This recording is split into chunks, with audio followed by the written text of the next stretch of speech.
60 years ago, on the 24th of October 1964, Rosalind and I got married. We laugh when we hear about marriages costing tens of thousands of pounds. Ours cost 7 shillings and sixpence at the Malvern Registry Office. Our so-called honeymoon was a 3-day trip to London, at the end of which we ran out of money and returned to take up residence in a damp flat with an outside toilet. In our earlier 3-part video, Topolino Road Trip 1966, England to Istanbul, we described how, against much advice, in March 66 we gave up our jobs and set out on a 5,500-mile romantic coastal road trip. There were many breakdowns and roadside repairs, but on the 17th of June we eventually reached Istanbul. This video is a sequel and describes how we left the Topolino in Customs Bond and travelled on by buses, trains, taxis and ships through Syria, Jordan, the Lebanon, Israel, Cyprus and roads back to Turkey and on to Istanbul. How we then returned to England is described in part 3 of the earlier video. In Istanbul we stayed for a few days with a friend and his wife in their flat, which overlooked the Bosphorus towards Kadıköy on the other side. The flat was in one of the top blocks in this photo. Beyond that was Taksim Square. We started to plan the next phase of our journey. One possibility was to travel on through Iran to Afghanistan, but in the end we decided to strike out through Syria, Lebanon, Jordan and Israel. Iran and Afghanistan will be visited in later trips. The Topolino is in a bad state, and once we entered Israel the political situation was such that it would be impossible to return through an Arab country. It was therefore decided to put the Topolino into Customs Bond. This was complicated and amusing and described in part 3 of the previous video. Before setting out we spent a few days exploring Istanbul. We worked our way up the west bank of the Golden Horn. There were interesting areas of small workshops making household objects from copper and brass. We bought a couple of coffee grinders. One had just been made and the other was old, with embossed stamps. Beyond this area were some earlier wooden houses. Returning in the direction of the station, we took photos of street scenes. These young boys were in their circumcision suits. In this view you can see the fire tower, an important lookout point where most of the houses were made of wood. In 1966 there were still a lot of trams in Istanbul. After crossing the Galata Bridge and climbing the hill towards the Taksim area, we could see that a new conical roof was being fitted to the Galata Tower. On Friday the 1st of July we caught a ferry to Üsküdar and took a dolmuş, a shared taxi, to Kadıköy. In Kadıköy we took a bus headed for Ankara, the capital. On the way we passed through a village with bear skins hanging up. In Istanbul we'd seen a bear dancing to a man with a tambourine. This postcard shows a performing bear in Tophane Square, just up from Customs Quay. In Ankara we found a cheap hotel, 22 Turkish lira, about 55p for the two of us. It turned out to be quite good, with hot water and clean sheets.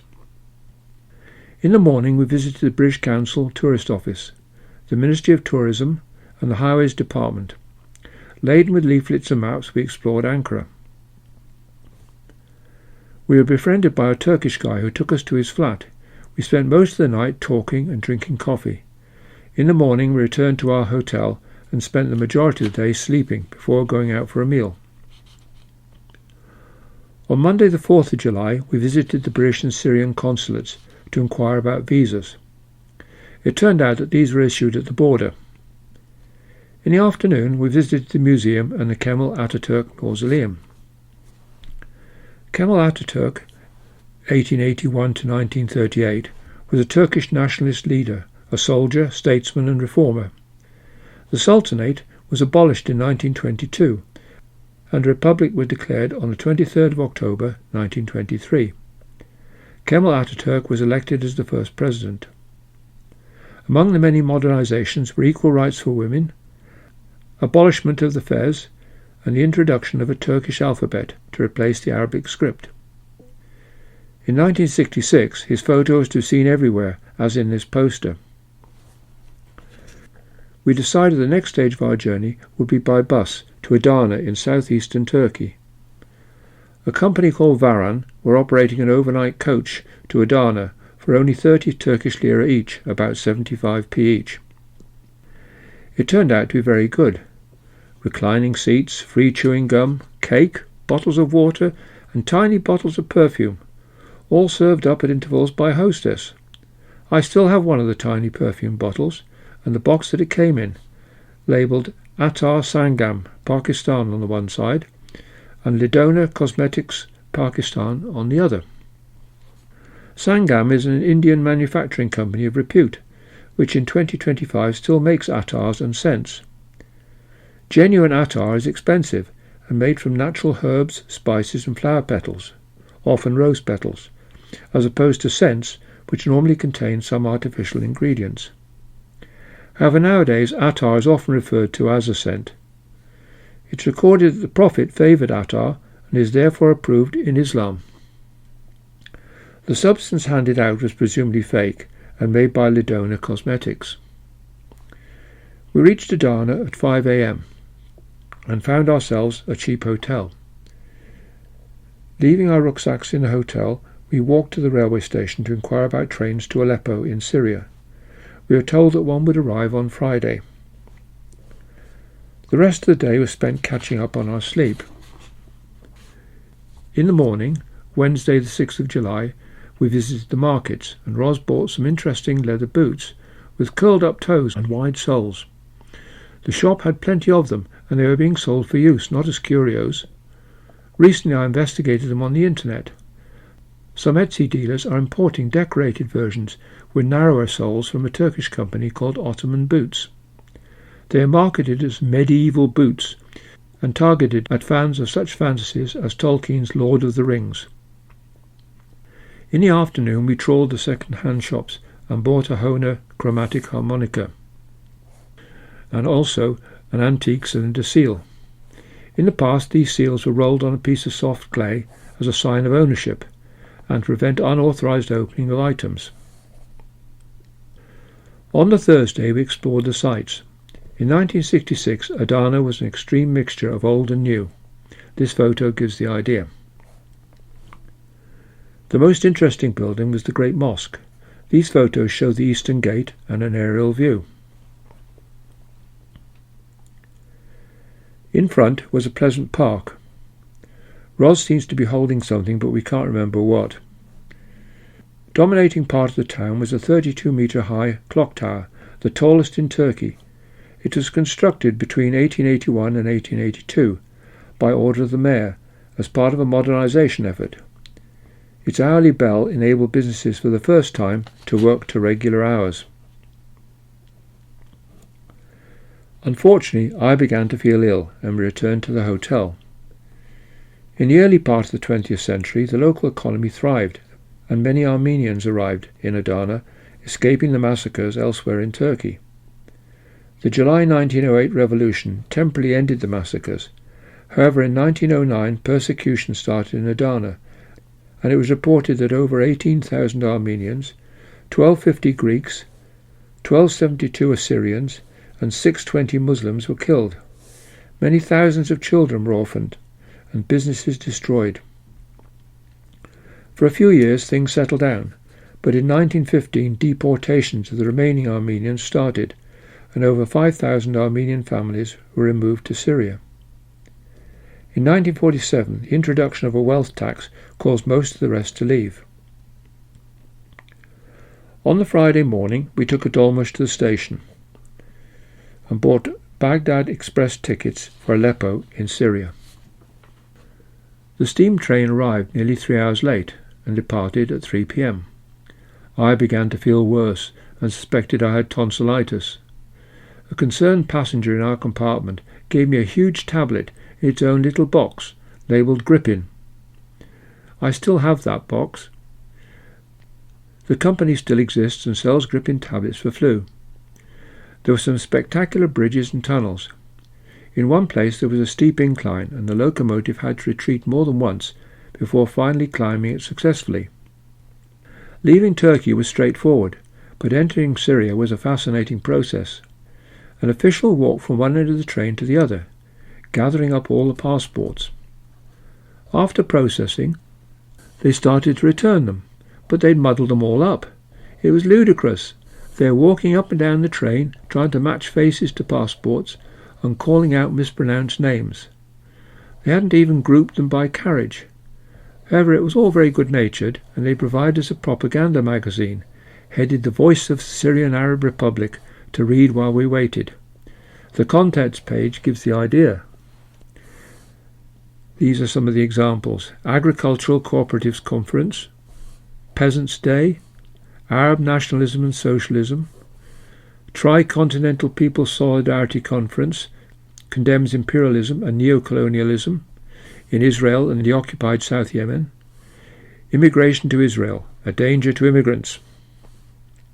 One of the paragraphs concerning a conference in Havana, Cuba, read, "The conference condemned all forms of imperialism, including British rule in southern Arabia, and Zionist colonialism in Palestine.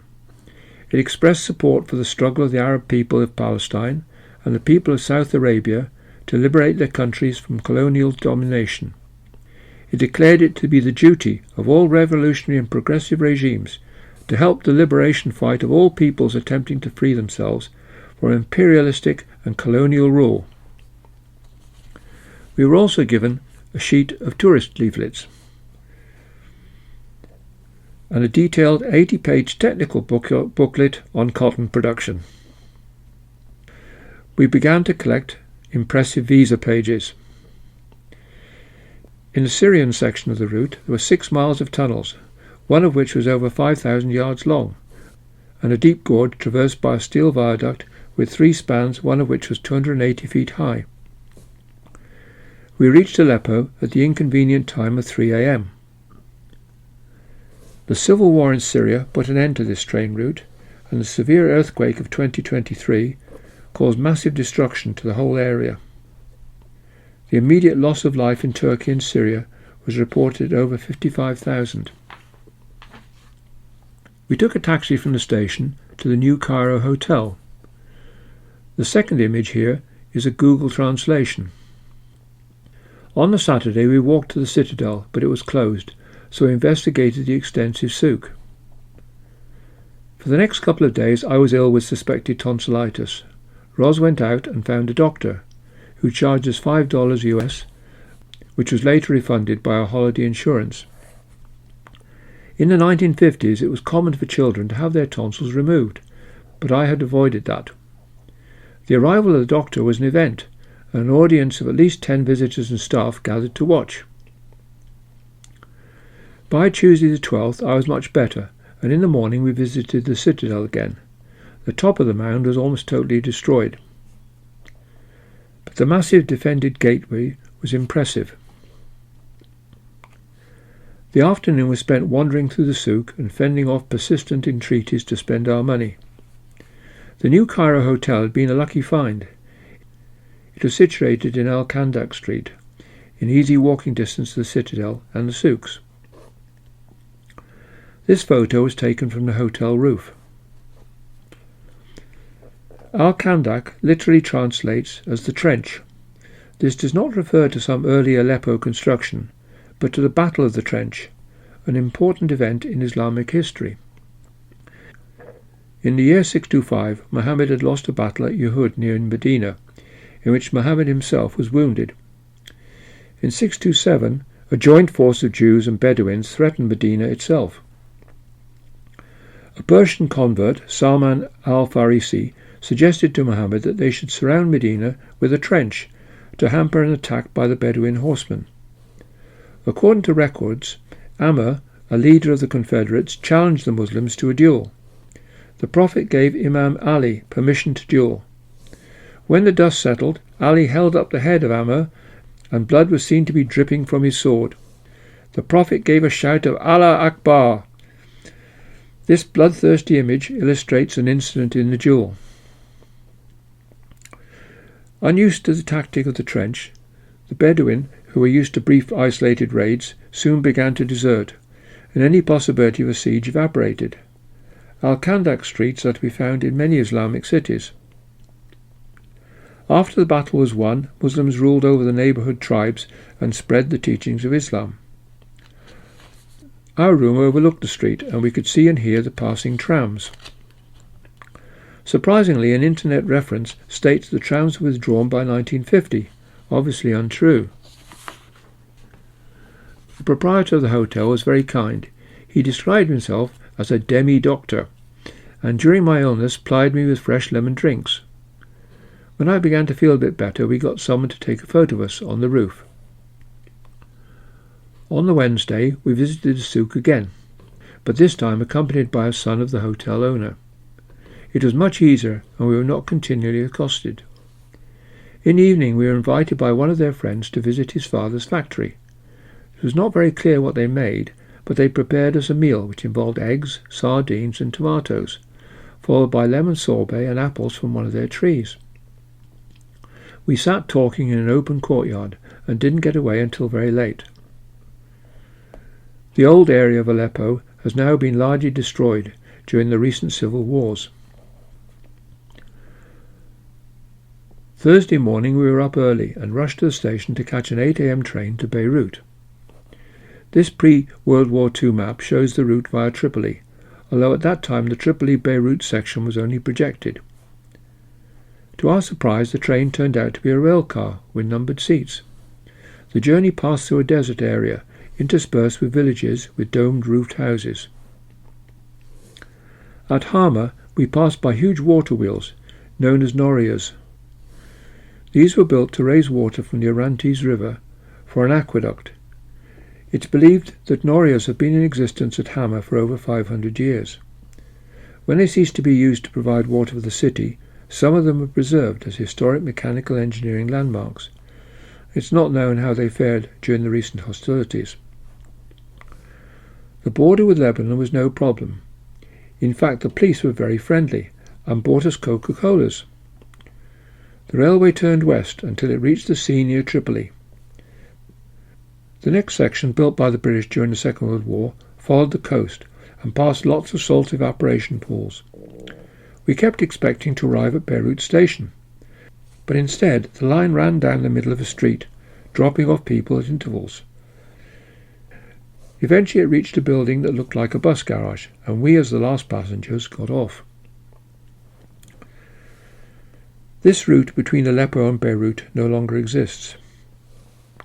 Our colour photo of the rail car is obviously quite rare, as the only other image I've been able to find is in black and white.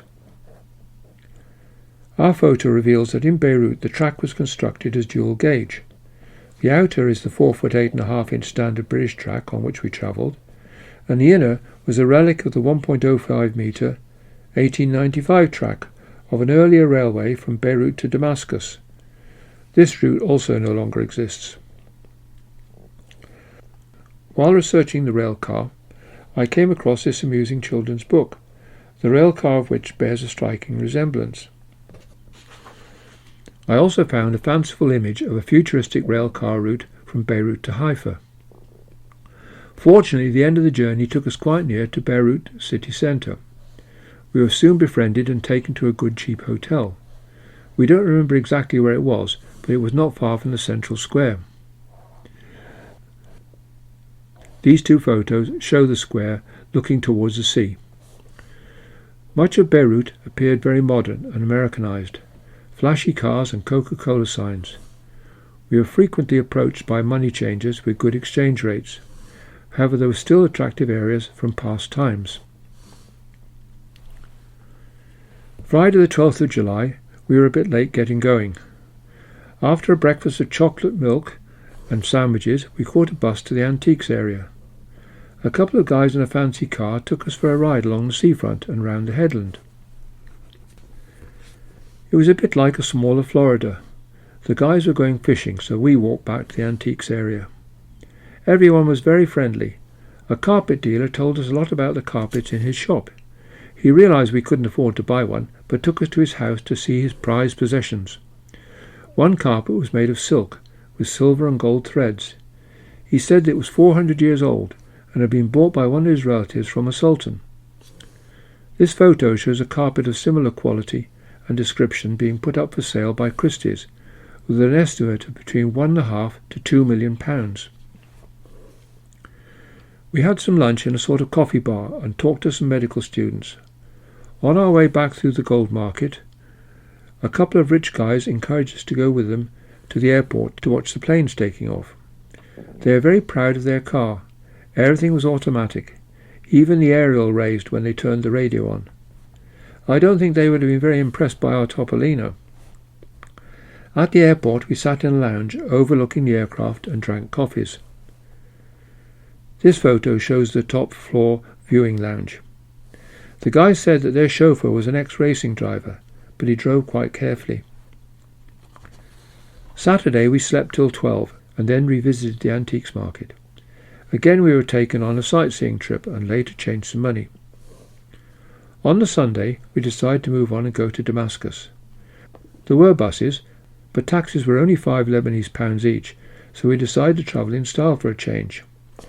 We selected a smart red car. The driver wanted his picture taken, standing next to Roz. I've researched the car as a 1966 Plymouth Valiant. There was a mountain range on the route, but the road was excellent and our taxi soared over it. The border crossing was fast and went without problems. I'll call a halt here and carry on the story in part 2, where at one point we ran short of money and had to sleep in a park.